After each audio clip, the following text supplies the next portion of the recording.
Bueno, mientras se va cargando mi presentación, da gusto estar en una mesa en la que se escucha a personas que están en administración pública con un discurso tan claro, tan coherente y que creo que también apuntará parte del trabajo que hacemos las personas que estamos obligadas a hacer prevención comunitaria, es decir, otro tipo de prevención que no sea ambiental, porque no tenemos tanta mano o tanta potencia para poder hacerlo de otra manera. Yo me muevo también entre esas dos aguas, ¿no? Gracias a que formo parte como científico del Consejo Asesor de Juego Responsable, en el que intentamos que se tome conciencia a nivel de decisiones políticas de la importancia de la regulación. No obstante, la otra parte de mi trabajo, con la que también me siento muy afortunado, es poder trabajar en el desarrollo y en el asesoramiento de cómo hacer programas de prevención comunitarios. Ahí es cuando ya trabajamos con los usuarios para que no se encuentren perdidos en este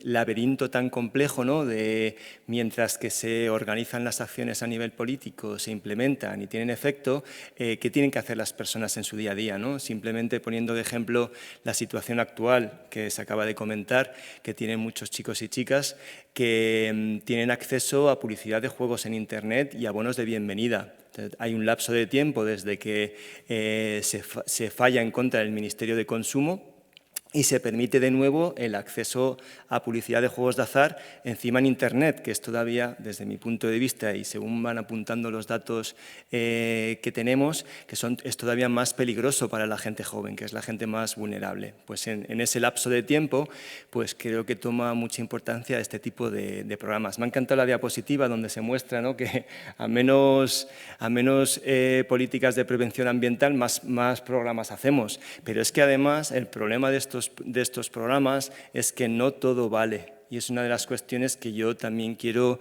plantear en mi exposición, ¿no?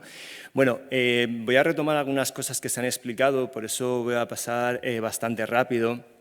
Y creo que el modelo que mejor tenemos en la actualidad para explicar los problemas del trastorno por juego de azar es un modelo biopsicosocial, que ya se ha expuesto aquí también desde mi punto de vista de manera magistral. Pero creo que también es un punto que merece la pena volver a mencionar, porque en la investigación de vanguardia en neurociencia de cognitiva del comportamiento sobre el juego de azar se pone sobre la mesa y se abandona un poco la idea de lo importante que es el individuo para explicar el problema, un problema de un trastorno adictivo. Evidentemente, el individuo tiene mucho que ver en lo que le pasa, pero es muy importante la interacción de esas características individuales con un contexto. Y en el contexto actual de los juegos de azar se pone cada vez más énfasis en entender cómo el diseño específico de los juegos de azar y su promoción van a interactuar con las vulnerabilidades específicas del individuo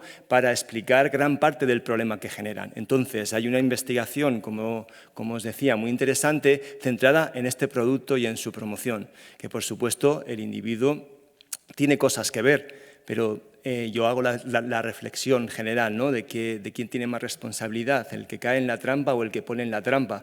Y lo que nosotros hoy vamos a plantear aquí, o lo que voy a plantear en mi exposición, es cómo desvelamos parte de esas trampas para que las personas usuarias finales puedan tomar conciencia y tomar mejores decisiones. Por supuesto, no es la panacea, porque en un contexto donde se puede diseñar los juegos de azar de una manera muy peculiar y a veces muy agresiva, y promocionarlos de una manera muy abierta, muy expandida y muy accesible, pues evidentemente es una cuestión que les pone a los usuarios más vulnerables en una situación muy problemática, como decía. Bueno, esto también lo utilizo para reflexionar sobre este tipo de cuestiones, ¿no? La parte biológica, la parte psicológica y la parte de la importancia del producto. Si esto funcionara, sería mucho más fácil el avance en la exposición. Cuando hablamos de programas de prevención y programas de prevención basada en evidencia científica, la primera pregunta que nos tenemos que hacer es ¿quién interviene?, ¿no? Entonces, aquí en esta diapositiva recojo todos los tipos de de personas y profesionales que pueden desarrollar diferentes programas de prevención en trastornos adictivos. Y me voy a centrar en el primero, en la industria. Ya se ha comentado aquí, pero claro, estamos preocupados y vemos con ojo pláticos, ¿no?, el cómo en algunas comunidades es la propia industria del juego de azar la que está haciendo los programas de prevención. Y cuando escucho esto, pues solamente me pueden venir todos los estudios que he leído durante varios años de cómo la industria del tabaco hacía programas de prevención en institutos en Estados Unidos y cómo esos programas, en el mejor de los casos, o no producían ningún efecto o producían el efecto que no desearíamos desde el punto de vista de salud pública, que es que la gente incrementaba el consumo de tabaco, ¿no? Entonces, claro, con esos antecedentes, pues se hace muy problemático entender por qué la industria del juego es la que interviene. Por supuesto, del resto de profesionales que sale representado en esta diapositiva, pues se podría ver en qué circunstancias es mejor que intervengan o no, pero mientras que no sea la industria del juego, creo que por lo menos se da un primer paso sobre quién es el profesional que tiene que intervenir. Después de eso, habría que ver el contenido del programa preventivo, y eso es lo que yo quiero detenerme un poco más, porque lo que estamos intentando es mostrar con diferentes estudios que tengo la suerte de realizar con Madrid Salud, que está aquí también María Pérez, que os contará un poco más en detalle el contexto general de estos programas preventivos. Como decía, estamos intentando explorar cuál es el contenido más eficaz para hacer una intervención a nivel escolar que se pueda realizar en el día a día. Es decir, es como intentar condensar la información más básica que se puede dar en 50 minutos. Por supuesto, ya podemos entender y se puede entrever que con 50 minutos una intervención de producir efectos van a ser efectos sutiles, pero al menos es una intervención que podemos hacer de manera ecológica, es decir, que muchos institutos podrían sacar a lo largo del curso 1 hora para hacer un programa de prevención. A veces la prevención se tiene en cuenta, y seguramente que es así, que tiene mayor efecto cuanto más dosis se reciba. Pero claro, si necesitamos pedir 5 o 6 horas para hacer una prevención de problemas con el juego de azar, 5 o 6 horas para hacer prevención con el móvil, 5 o 6 horas para hacer prevención de un largo etcétera de cuestiones que tendríamos que también que guiar a la gente más vulnerable, que es la gente en este sentido, la gente joven, pues no tendríamos tiempo, los docentes no tendrían tiempo para cubrir el currículum educativo, ¿no? Entonces, la idea es que podemos contar en 50 minutos que suponga una aportación efectiva en la prevención, sin olvidar, por supuesto, todo lo que hay que hacer. Y una cuestión que yo creo que es súper interesante también resaltar es que cuando se organiza estas intervenciones dentro de los servicios sanitarios, además se puede hacer un complemento muy interesante, que es un programa de prevención que luego sirve para la derivación de los casos más problemáticos a los recursos que pueden proveer de una intervención más pormenorizada y muchas veces de un tratamiento, tal y como ocurre en Madrid Salud. Por lo tanto, lo que voy a intentar mostrar es qué información damos a los chicos y chicas para que entiendan los riesgos de los juegos de azar, o dicho de otra forma, las trampas que entrañan, ¿no? Entonces, esto sería el contenido que desarrollamos o que se realiza en el programa de prevención escolar de la contrapartida, y que también estoy haciendo un proyecto de utilización de este mismo esquema en la Comunidad de Castilla-La Mancha como un programa piloto para ver si se puede implementar en diferentes institutos y si es eficaz. Bueno, los datos que voy a mostrar aquí también sugieren su eficacia, ¿no? Lo primero que hablamos es sobre qué es el juego de azar, y aquí quiero compartir con vosotros algunas de mis experiencias de haber realizado yo mismo también esta intervención en el aula, y es que hay muchos chicos y chicas que no conocen todos los juegos de azar y te pueden decir que, por ejemplo, el póker no es un juego de azar, es un juego de habilidad como el ajedrez. Bueno, pues hay una parte del contenido del programa que está orientada a que se entienda que todo se puede convertir en un juego de azar. Se puede apostar a quién es el siguiente papa Ya ayer se resolvió, pero eso también se convierte, cada acto humano se puede convertir en un juego de azar. Y que se entienda esto es una cuestión también importante para romper un poco una de las dinámicas que nos han dicho esta mañana, ¿no? Que el juego de azar se ha vinculado tradicionalmente pues, al bingo, a las máquinas tragaperras, y que desde una especie de reencuadre positivo de los juegos de azar no se tiene la misma noción de que las apuestas deportivas y el póker sean juegos de azar. Entonces, lo primero que intentamos es que se reflexione sobre esto y conectarlo con los riesgos que va a entrañar, ¿no? Dentro de los riesgos, lo que vamos a desvelar son las diferentes trampas que voy a explicar a continuación. Y, por último, lo que se cerraría este programa es ofreciendo información sobre alternativas de ocio y desarrollo. Y esto es una de las cuestiones también que es un reto muy grande para los educadores y educadoras o psicólogos y psicólogas que hacen estos programas en algunos distritos de Madrid.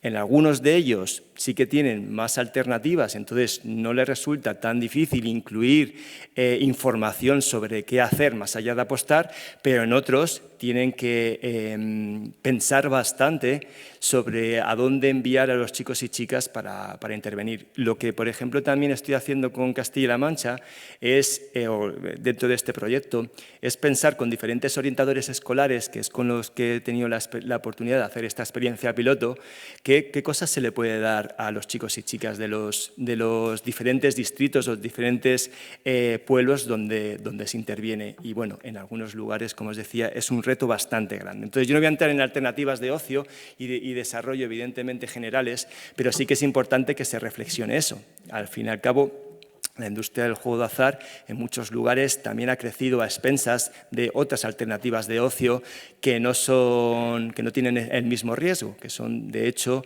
alternativas de ocio constructivas. Bueno, vamos con el punto segundo, que creo que es el más interesante desde mi punto de vista también para comentar, ¿no? Y lo que dividimos es esta información en 4 tipos de riesgos, en 4 tipos de trampas. La primera de las trampas que contamos es que a los seres humanos se nos da fatal calcular la probabilidad en general. Necesitamos un entrenamiento para entender qué es la probabilidad. Y bueno, hacemos una serie de exposiciones para que se entienda lo fácil que es engañarnos a nosotros mismos. Y si me lo permitís, os voy a hacer con vosotros uno de los juegos que hacemos con los chicos y chicas. Que nadie se eche las manos en la cabeza porque esto es una adaptación. Estas exposiciones son una adaptación de lo que se hace en la terapia cognitivo-conductual, que es la terapia basada en evidencia para el trastorno por juego de azar, que es debatir diferentes creencias y sesgos que podemos tener todas las personas. Cuando se trabaja con una población clínica, estas creencias están muy consolidadas, pero cuando se trabaja con población general nos damos cuenta de que todos los humanos tenemos tendencia a caer en algunos de estos errores. Entonces, esto lo explicamos, utilizamos este ejemplo después de una serie de otras demostraciones, pero por cuestiones de tiempo, con vosotros he cogido solamente esta, ¿no? Entonces, os hago esta pregunta a vosotros y vosotras. ¿Qué número tiene más posibilidades de salir en un sorteo de lotería? ¿El primero o el segundo? ¿El segundo tiene más probabilidades de salir? Bueno, eso es lo que dice. Voy a necesitar 1 hora y media más de charla. No, es broma, es broma.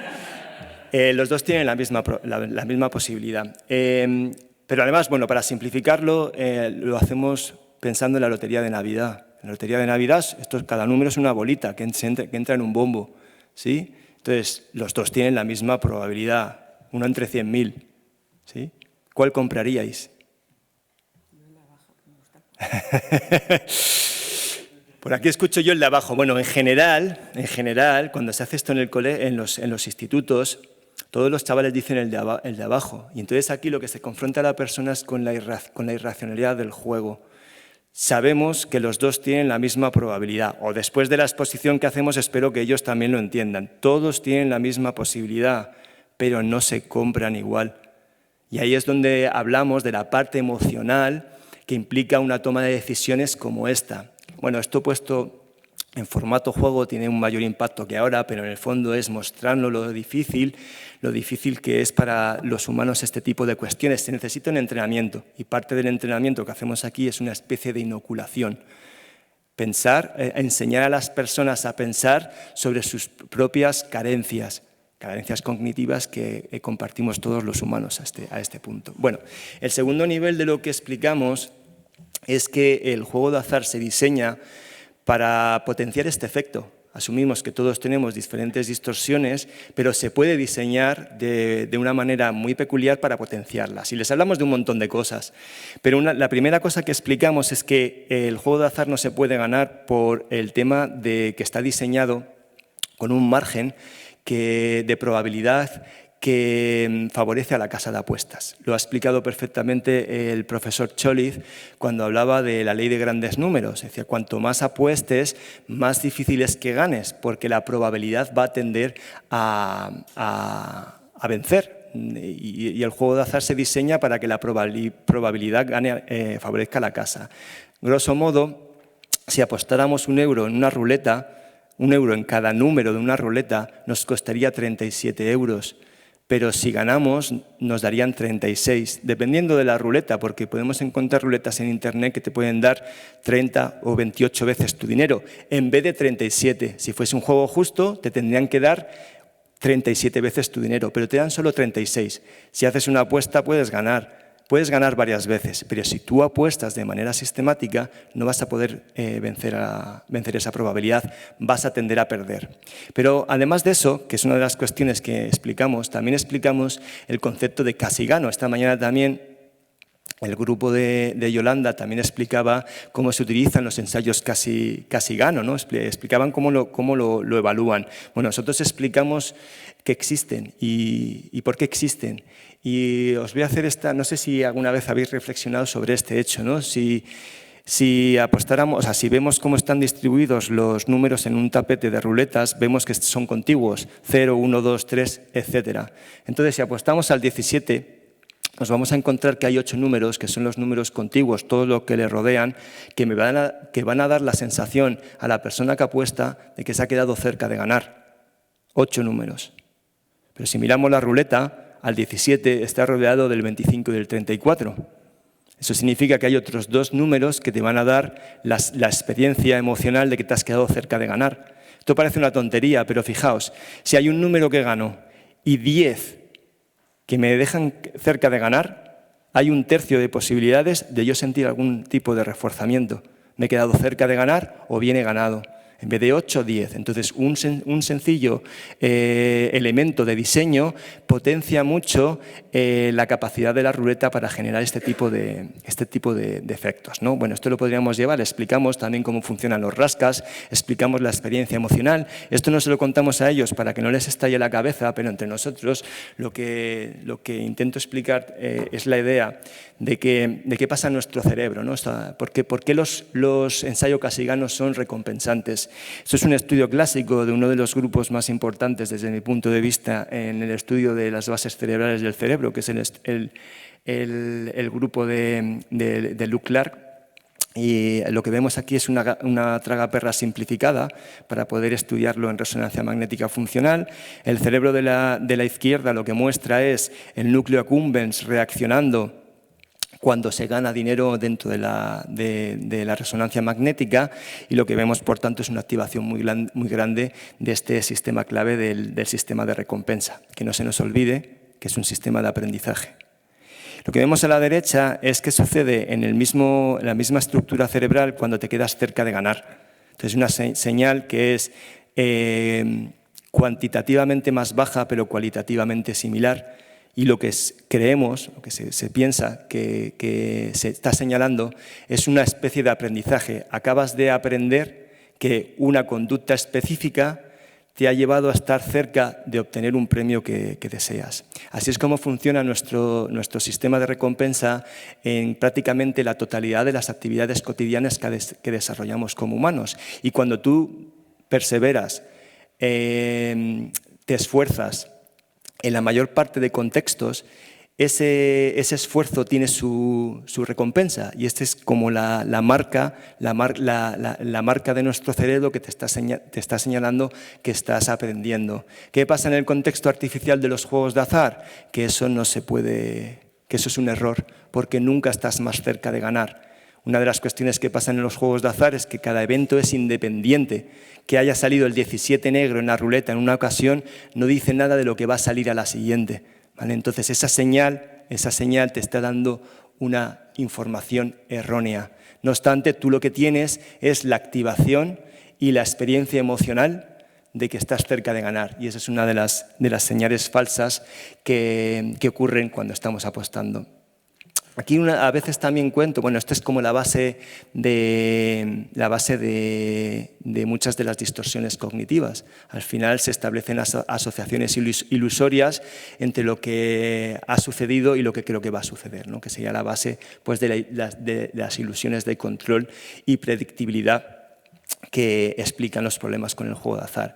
A veces también cuando me preguntan mucho en las escuelas esto de los ensayos Cassigano, me le llama mucho la atención, cuento una anécdota de un estudio que creo que no lo he incluido aquí, pero es un estudio de unos investigadores en Canadá que compraron, no me acuerdo si eran como 400 o 500 rascas, y los rascaron para ver si la probabilidad teórica de que apareciesen diferentes ensayos Cassigano en la serie de rascas que habían comprado para ver si se ajustaba esa probabilidad teórica, ¿no? Entonces yo os decía, imaginaos, ¿no?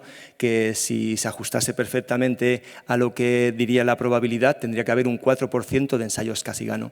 Y rascaron los 400 rascas, bueno, y lo primero que dicen es que no les tocó, ¿vale? Pero lo que encontraban, no me acuerdo exactamente del dato, pero era como 5 veces por encima, o sea, 5 veces más número de ensayos Cassigano de lo que sería esperable por azar, lo cual implica que el operador de juegos de azar de Canadá que comercializaba estos rascas tenía un interés muy grande en el que hubiese este tipo de ensayos. ¿Por qué? Por las razones que os acabo de comentar, porque al final generan ganas de apostar basada en esta sensación falsa de que estamos cerca de ganar en un escenario en el que no se puede predecir. Bueno, otra de las cuestiones que contamos son algunas de las formas en las que se diseñan los diferentes lugares y casas de apuesta. Aquí hablamos sobre alcohol, sobre por qué se cambian las fichas, el dinero por fichas, etcétera. Y también hablamos, bueno, de la importancia de la publicidad. No tenemos mucho tiempo para hablar de publicidad. Bueno, aquí no tenemos mucho tiempo para hablar de publicidad. Ahora está yendo para atrás sin control.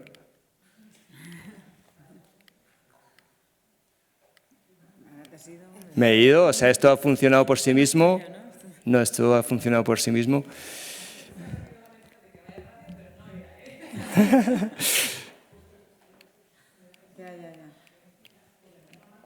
Bueno, no tenemos mucho tiempo aquí para hablar de publicidad porque me he ido comiendo el tiempo.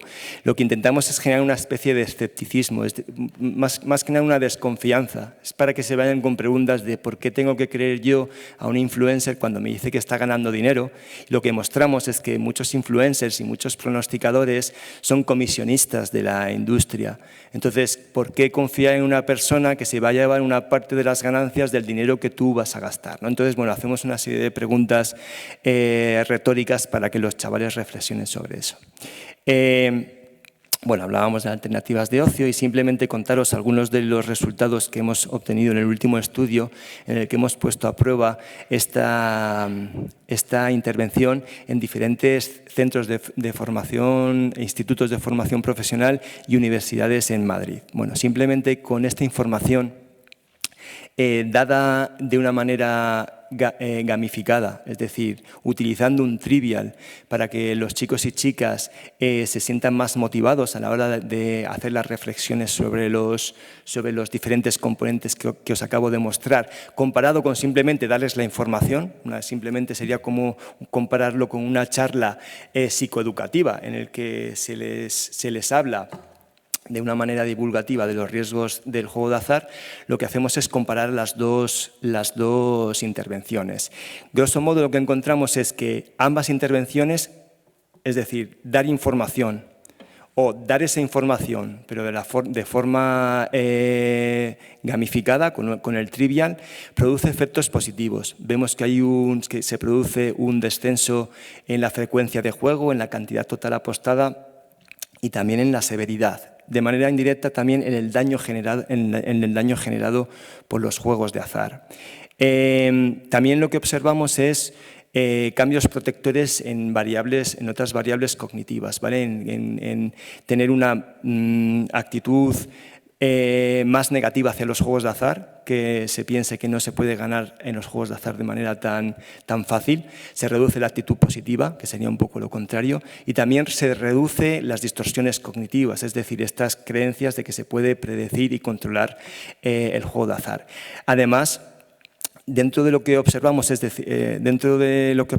el estudio, es que dar la información de forma gamificada produce un efecto mayor que simplemente dar la información. Es decir, las dos intervenciones son eficaces, pero la intervención propia de la contrapartida es más eficaz. En gran medida se explica, teniendo ambas el mismo contenido, se explica por el diseño gamificado más atractivo para poder debatir y implicar a los chicos y chicas en un análisis de esta información. Y dicho eso, simplemente recordar que no todo vale en prevención. Esta es una campaña del juego basada en el modelo de juego responsable desarrollada en Reino Unido, que dice, bueno, cuando la diversión se acaba, para. Porque sabemos que no es eficaz, pues se ha explicado de varias maneras, pero a mí me gustaría cerrar con la siguiente idea. Cuando una persona se empieza a dar cuenta de que tiene problemas, ya tiene problemas de hace tiempo, y el daño que ha experimentado y muy probablemente ha generado en muchas personas de su entorno es grande, con lo cual no se puede dejar la prevención ni en manos de esa persona, porque ya está psicológicamente comprometida con el juego de azar, y, por supuesto, no hacer nada antes para prevenir que se llegue a ese punto. Gran parte de lo que planteamos que se tendría que hacer es, al menos en las escuelas, dar información como os he planteado y, por supuesto, evidentemente enmarcadas dentro de una aproximación mayor de prevención a nivel ambiental. Y con eso termino. Muchas gracias.